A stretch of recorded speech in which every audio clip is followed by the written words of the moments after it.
রোজা পালনে সেহরি ও ইফতারের যেমন গুরুত্ব রয়েছে, তেমনি রোজার নিয়ত করা ও ইফতারের দোয়ার রয়েছে যথেষ্ট গুরুত্ব।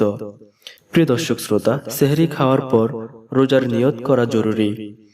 তো চলুন আমরা কিভাবে রোজার নিয়ত করব তা জেনে নেই।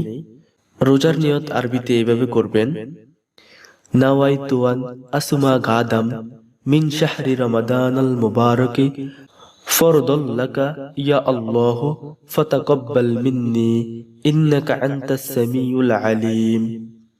যারা আরবিতে নিয়ত করতে পারেন না তারা বাংলায় এইভাবে নিয়ত করবেন: হে আল্লাহ, আমি আগামীকাল পবিত্র রমজানের তোমার পক্ষ থেকে নির্ধারিত ফরজ রোজা রাখার ইচ্ছা পোষণ করলাম, অতএব তুমি আমার পক্ষ থেকে কবুল করো। নিশ্চয় তুমি সর্বশ্রোতা ও সর্বজ্ঞানী।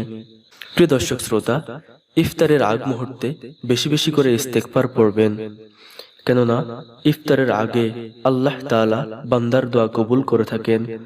আস্তাগফিরুল্লাহাল্লাযী লা ইলাহা ইল্লা হুয়াল হাইয়ুল কাইয়্যুম ওয়া আতুবু ইলাইহি লা হাওলা ওয়ালা কুওয়াতা ইল্লা বিল্লাহিল আলিয়্যিল আযীম।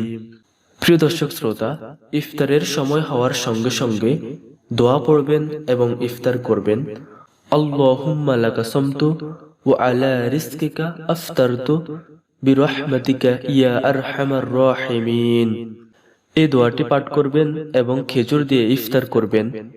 খেজুর না পাওয়া গেলে সাদা পানি পান করে ইফতার করবেন।